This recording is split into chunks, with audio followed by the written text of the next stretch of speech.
a protest in support of Senator Payman outside the Australian Labor Party New South Wales branch. Fatima Payman's stand sent shockwaves throughout the political establishment. It was cheered on and welcomed by Palestine supporters around the country. To see someone defy Albanese and defy her own parliamentary party and leadership to demand immediate Palestinian statehood. We should remember when she voted to recognise immediately Palestinian statehood, that is the Labor Party's platform. It is Albanese that is the rat. It is the Albanese that is the traitor. It's Albanese that used to wear a keffiyeh and say he supports Palestine and is now arming Israel's genocide. The factory that makes the parts for Israel's F-35 fighter jets that they have confirmed they're using to drop 900 kilogram bombs on Gaza is 20 minutes from his office, and he still has the gall to tell us they are not exporting weapons to Israel. Shame! Intifada! Intifada! Long live the Intifada! Long live the Intifada! Long live the Intifada! Long live the Intifada! So this is a protest in support of Senator Payman outside the Australian Labor Party New South Wales branch. Today have the right to resist the genocide that they're facing.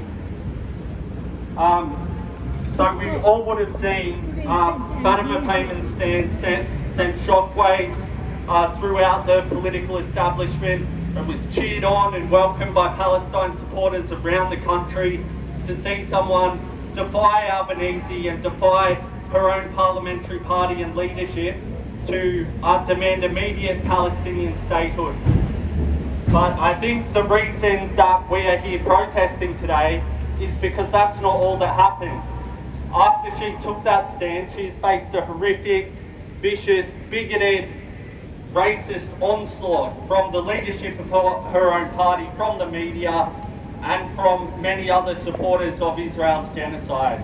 Shame! So we're here to say very loudly and clearly that the problem is not Fatima Payman, the problem is the supporters of genocide in our own parliament. The problem is Anthony and punish Payman for taking a stand against genocide instead of sanctioning Israel.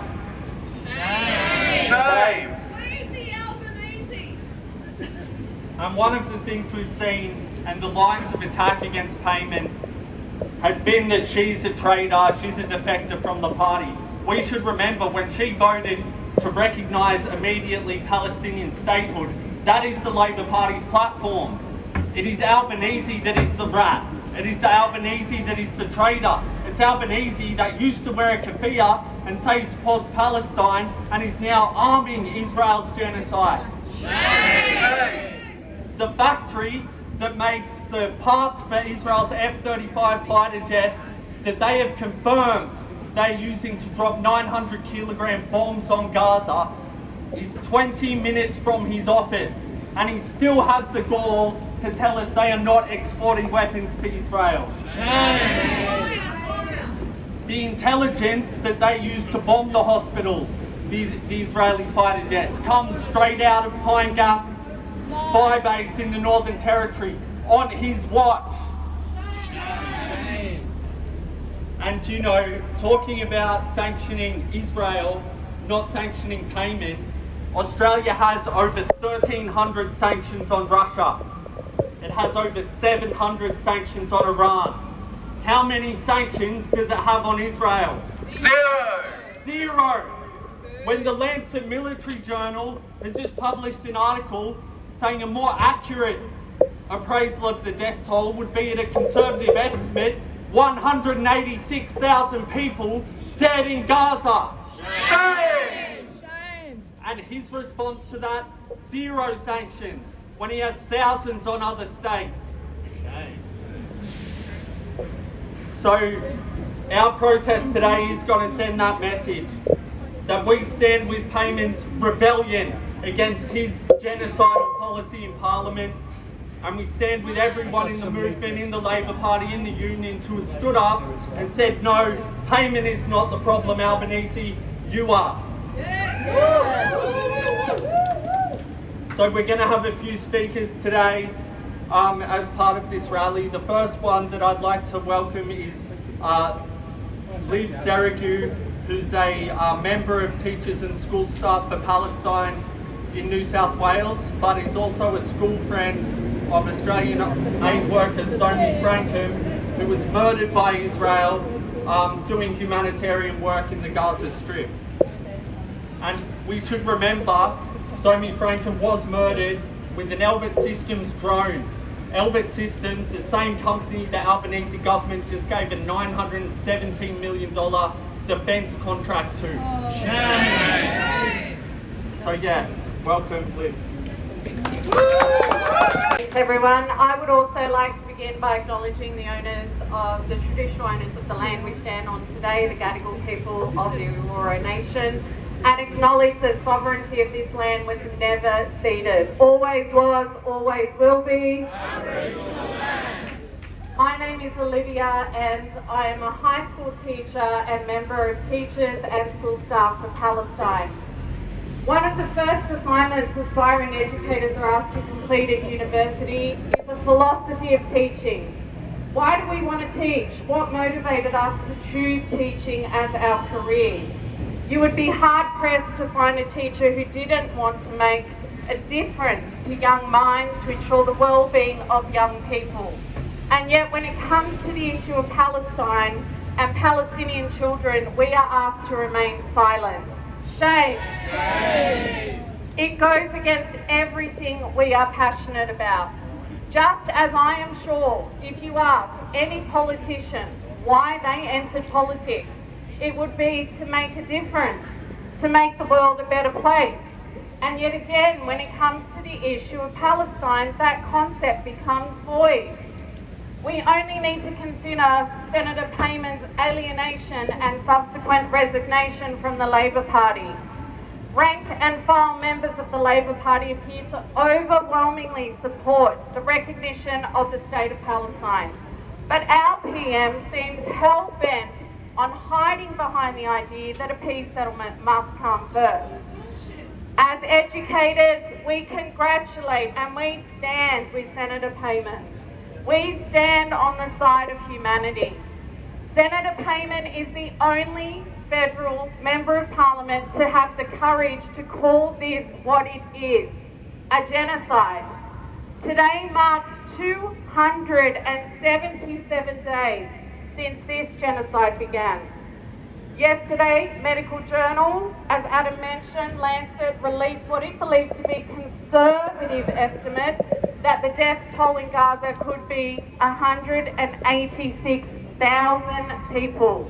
Shame. That is 8% of Gaza's population. Genocide.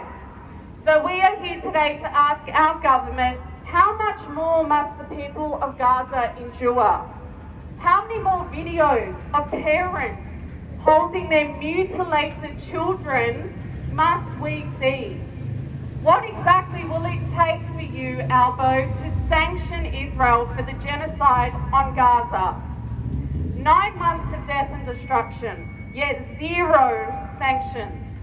Instead, 66 military export permits continue between Australia and Israel.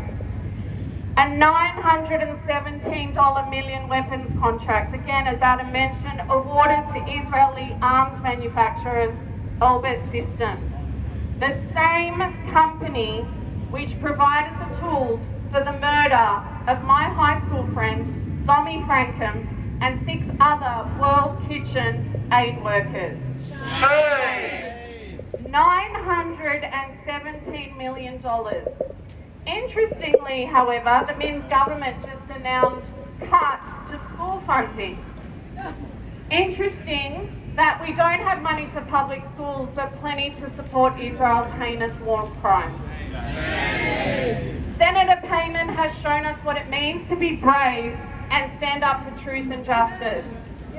We need more MPs to do the same and break rank with the Labor leadership. The Labor government lacks this courage and should recognise the State of Palestine. They should expel the Israeli ambassador. Our government should impose immediate sanctions on Israel. Every time Israel massacres civilians, every time Israel burns children alive, they look around the world to countries like Australia for consequences, yet none come, and so the horror just continues. Rather than listening to the thousands who are protesting Labor's inaction, police, governments, universities and schools are instead targeting us. They're targeting the protesters. When will it be enough for Labor to act? 21,000 children are missing. 2 million people are displaced. Entire cities have been destroyed. Schools, hospitals, churches, mosques. To remain silent in the face of injustice is to be complicit in its perpetuation. As teachers, we cannot educate our children about human rights and freedom while turning a blind eye to the suffering of millions in Gaza. We cannot preach empathy and compassion while denying the humanity of those who are marginalised and oppressed. At the end of the day, what makes people unsafe is not supporting or discussing human rights. It's not wearing a keffiyeh or calling for a free Palestine. What makes people unsafe is the relentless bombing and blockade of Gaza. It is the subtle threats to our jobs, or, unfortunately, in Senator Payman's case, not so subtle. Let us all stand united in our resolve to speak out against injustice. It's time for workplace action. Students have shown the way forward by initiating school walkouts, defying principals' instructions, and demonstrating the qualities we strive to develop in our young people. Teachers and workers, it's time for us to do the same. Teachers Federation has been active, calling on ending military trade with Israel and targeted sanctions on Israeli officials in line with the ACTU's position. This is a positive development, but we must do more to mobilise. Remember, as voters, we are grassroots. As our next elections approach, our politicians need to be really worried about their existing models. The people matter. We are mobilising and we will not stop until Palestine is free. Free, free Palestine! Free, free Palestine! Free, free Gaza! Free, free Gaza! Free, free Palestine! Free, free Palestine! Free, free Gaza! Free, free Gaza! Thank you, ladies and gentlemen.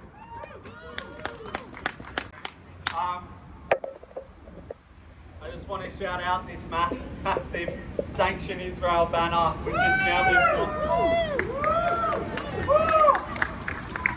Sanctions now! Sanctions now! Sanctions now! Sanctions now! Sanctions now! Sanctions now! Sanctions now! Sanctions now! Sanctions now! Sanctions now!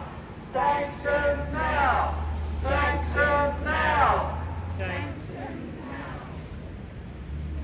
So, before I introduce our next speaker, I just want to say something about the spirit in which we're here outside the Labor Party offices. We're here to point the finger at Albanese, Wong and their government and their criminal complicity in Israel's crimes, but we're also here in recognition that our movement is stronger with the Fatima Paymans in it, with the dissenters in the Labor Party in it, with the dissenters in the unions in it. I think it is absolutely clear that part of why there is such a vicious crackdown on Payman is because Albanese fears her example. He knows there are thousands of other supporters within his own party and the unions affiliated to it that feel the same way she does, that want his government to take action against genocide instead of taking action to support it. Yes. So we're stronger together. Our movement is stronger with those people on the streets with us, in our workplaces organising with us. We need more actions like those Fatima Payman took from MPs, but we also need more actions like we've seen from the construction workers at ANU who stopped work to defend the Gaza Solidarity encampment there.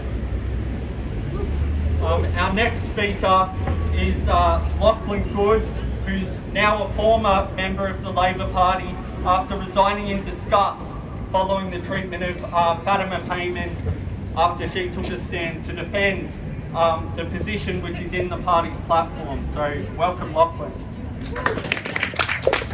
From the river to the sea, Palestine will be free. I'd like to echo Olivia's remarks about this being the Gadigal lands of the Eora Nation. From Gadigal to Gaza, we all acknowledge the traditional owners of this land and their legacy in resisting colonial occupation. As Adam said, I resigned from the ALP last week. I've been a member for many years, former office bearer in reaction to the resignation of Fatima Payman and the disgusting treatment she's faced from the parliamentary caucus and its leadership.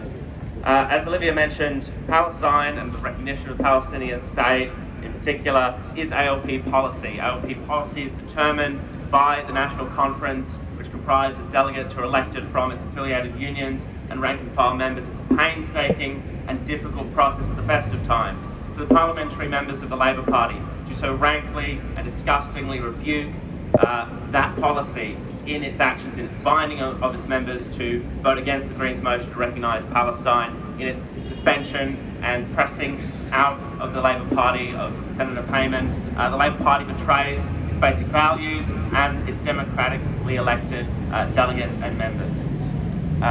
I've had to ask, as many party members have, why Labor is acting as it currently is, with such cruelty to Palestine, with disregard to its platform and its base, and with feverish deference to the violent machinery of American imperialism that we've seen in its policy towards Palestine. All of Labor's recent decisions to bind MPs against policy, to suspend Senator Payman, to background her to the press, to use racist dog whistles to defame her, reflect the reality of the modern ALP. That Labor doesn't answer to its members, its voters, or the wider community, and more importantly, it doesn't want to. Labor wants for itself no constituency but its own will. That is why Labor hate the Greens as much as they do, or more than they do, some Tories. They feel entitled to the support of working people. It is only ever Conservatives or business interests that need to be negotiated with or persuaded. The likes of Anthony Albanese and Penny Wong, the progressive working class will be compliant or we can fuck off. It's about time we return the favour. Labor is not entitled to our support. It's entitled to nothing but our demands. The Australian government must end its support for the genocidal state of Israel. It must end all military exports to Israel and sanction its government. Australia must use all available means to support self-determination of Palestine and secure a just and lasting peace for its people. There must be consequences for Labor's actions, and it's we who must enforce those consequences. Not just at the next election, but before and beyond. We must agitate for it to our friends, in our workplaces and in our communities for justice for Palestine. From the river to the sea, Palestine will be free. Thank you. Albanese, you can't hide. Albanese, you can't hide. You're supporting genocide. You're supporting genocide. Albanese, you can't hide. Albanese, you can't hide. You supply F-35. You supply F-35. Albanese, you can't hide. Albanese, you can't hide. You're supporting genocide. You're supporting genocide. Albanese, you can't hide. Albanese, you can't hide. You supply F-35. You supply F-35s. So our next speaker that I'm going to introduce is Jack. He's from a group called Students Against War that has been part of the Gaza Solidarity encampment at Sydney Uni. We haven't just seen the repression of Palestine protests directed at Fatima Payman. At Sydney Uni now, they have introduced a horrific anti-protest policy following the Gaza Solidarity encampment that I'm sure Jack will be talking about. And that policy needs to be smashed, it needs to be defied, and anywhere where people are attacked for for supporting Palestine. There needs to be collective defiance from the whole movement. Thanks, Adam. Yeah, I'm Jack. I'm a member of Students Against War. I'm also a member of Solidarity and a student at the University of Sydney, where I participated in the Gaza encampment as part of a global wave of encampments showing support for Palestine and campaigning for our universities to cut their ties to weapons companies and to Israeli institutions perpetuating this genocide. We have faced Islamophobic smears, accusations of anti-Semitism, and repression of activists who have been exposing and disrupting our university's ties to genocide, including with ongoing threats of suspension and expulsion. Shame. Shame. The fight to sanction Israel is why we are here today, to stand in solidarity with Senator Payman, for bravely defying the leadership of Albanese to cross the floor in favour of a Palestinian state before her indefinite suspension and subsequent resignation. This defiance must be replicated in the streets and in our workplaces, standing up against Albanese, who has labelled our chants of From the River to the Sea and Intifada as violent. Hey! Similarly, on our university campus, when students from Solidarity organised a meeting titled Palestine, the Case for Global Intifada, we were shamefully shut down by university management, who called it a possible incitement of violence. Shame! But we successfully held a speak out in front of the room that was scheduled for, with support from the Sydney University branch of the NTEU, the Union for Staff and Teachers at the universities. Yet, when Zionist students held a day of writing letters of support to IDF soldiers, the university said nothing. Shame! The double standards are blatant and obvious.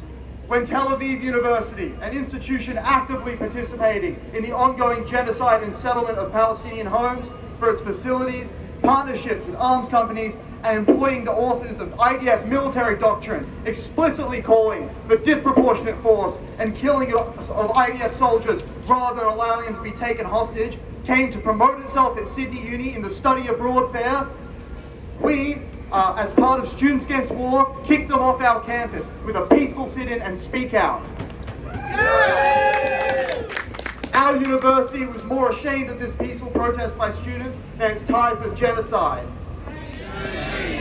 During the encampment, Muslim students came to form one of the largest contingents and endured sickening Islamophobia from right-wing media and our university. The Australian Federal Police briefed our university management on so-called extremist threats, and Muslim students were consistently harassed by security while using university facilities. Meanwhile, verbal and physical attacks on Muslim students went woefully underaddressed, with the university and police refusing to take such attacks seriously. However, during that time, the community support for the encampment was immense, with over 500 people mobilising on short notice to protect the camp from a Zionist march, and constant supplies being provided by community generosity. This invigorated us, going class to class, defying lecture announcement bans, explaining the deep and disgraceful ties our university has to genocide and how all students should and can get involved.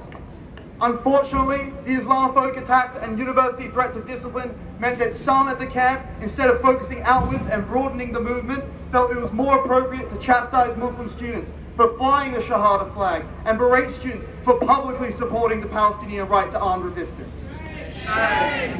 Shamefully, when Senator Payman came to show support for the campus and record a message of solidarity with us, some of these campers felt justified to harass Senator Payman for not yet having left the Labor Party. And some in the movement have used Payman's courage as vindication of how they have quote-unquote held the line against including Labor Party members in activism until they leave the party. The opposite is true. Senator Payman's confidence to cross the floor in defiance of Labor leadership came from the support of the movement.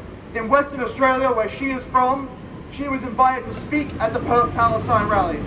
And it was the support of this, it was the combination of this support with numerous unions as well, such as the CFMEU, that have now spoken up in defence of her, that emboldened her to cross the floor. The key to building a winning movement is not to condemn those who stay in the Labor Party, but to welcome them into the movement and to build their confidence, to challenge the shameful party leadership and create a crisis for Albanese. The university now, in preparation for next semester and in response to Palestine activism, has released a new campus access policy, severely limiting our ability to do basic activist activities like class announcements, putting up posters, using megaphones, holding stalls, and has outright banned protests from going indoors. Shame! These new rules require the same response from the Palestine movement as our government's standing anti-protest and anti-strike laws. Open mass defiance. At the University of Melbourne, when management threatened to shut their camp, they occupied a key building for 8 nights, disrupting business as usual and forcing negotiations back onto their terms in public. We cannot compromise our politics of democratically organising to fight in the street, on our campuses and in workplaces for change. But the exclusion of Labor Party dissidents does nothing to build the confidence for the defiance necessary. And Payman's actions are evidence that there is dissent within the Labor Party and that our encampment struck a chord across the nation. We need to continue to broaden and embolden the movement to take the disruptive actions, mass actions we need for change. Free, free Palestine! Free, free Palestine! Thank you, Jack. From the river to the sea. From the river to the sea. Palestine will be free. Palestine will be free. From the river to the sea. From the river to the sea. Palestine will be free. Palestine will be free. From the river to the sea. From the river to the sea. Palestine will be free. Palestine will be free. So I just wanted to touch on something a couple of the speakers have raised, which is the disgusting Islamophobia directed at Senator Payman. As soon as she took that stand, as soon as she stood in defiance of the genocidal policies of the Albanese government, she was targeted. Senior Labor figures' background in the media, the fact she's Afghan was used to question whether her being in Parliament was constitutional. They painted her religion as making her some kind of fanatic. Like, these are disgusting racist attacks. But what we need to understand is the people waging these attacks are just talking what they walk. They are preaching what they practice. If you want to carry out mass killing, if you want to support mass killing, you need to dehumanise the people you're doing it to. So what they're doing to her and the racism they're directing at her is the exact same stereotypes of irrationality, fanaticism that they're using to justify the slaughter of the people of Gaza. Shame. And those stereotypes aren't new. We've had decades of it. They were used to justify the invasion of Afghanistan, where Australian ADF troops, Ben Roberts-Smith, committed barbaric war crimes. It's not Muslims who are the barbarians, it's the people invading their countries. It's the same with Iraq, 1 million people dead, justified by these racist stereotypes. And they've got the gall to turn around and say, Muslims are the problem. And what this whole narrative wants to do is make it us versus them, Muslims versus non-Muslims. That's what they've tried to do with this whole ridiculous commentary about the Muslim political party. But the only us versus them that actually exists in this society is the us who oppose genocide, and the them, the Albanese, the Biden, the Netanyahu who support it and perpetuate it. So we're going to continue to be out on the streets and making that support known, building the kind of movement that can make the continuation of these policies impossible. So I just wanted to shout out a couple of the upcoming events before we finish up the protest. On Friday, 6:30 at Albanese's office, there'll be a Health Workers for Palestine action. That's part of a national day of action happening all across the country, and it couldn't be more relevant given the publication by the Lancet Medical Journal about the death toll of, at a conservative estimate, 186,000.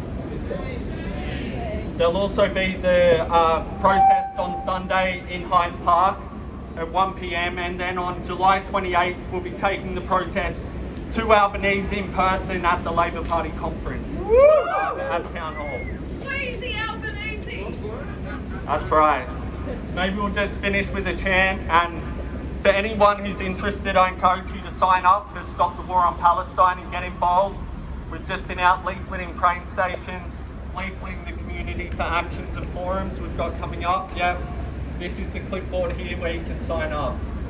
Alright, thanks everyone for coming, and we'll just finish on a chant. From the river to the sea! From the river to the sea! Palestine will be free! Palestine will be free! From the river to the sea! From the river to the sea! Palestine will be free! Palestine will be free! From the river to the sea! From the river to the sea! Palestine will be free! Palestine will be free!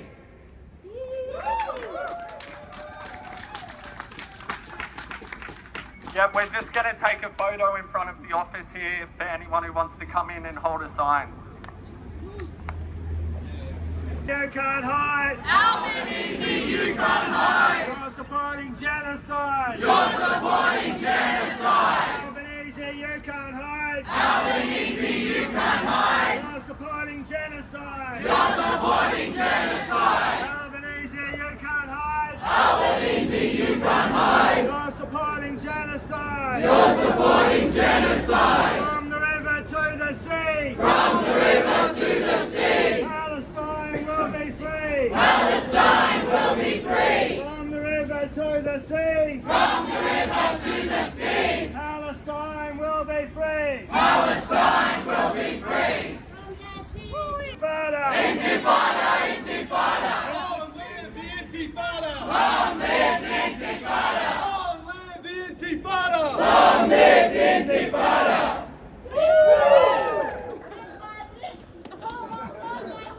Occupation has to fall! Brick by brick, wall by wall, the occupation has to fall! The occupation has to fall!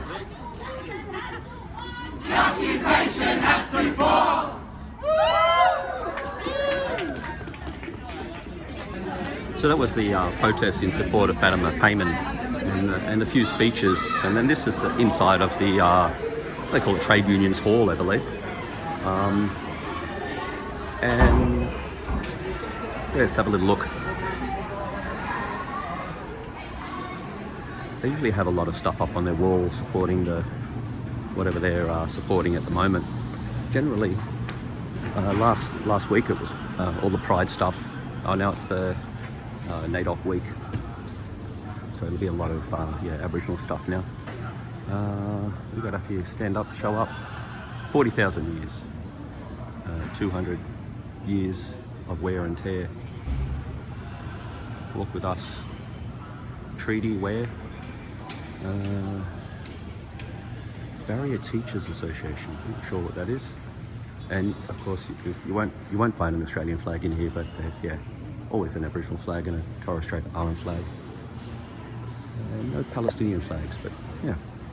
Anyway, that's it. Intifada! Intifada! Intifada! Long live the Intifada! Long live the Intifada! Long live the Intifada! Long live the Intifada!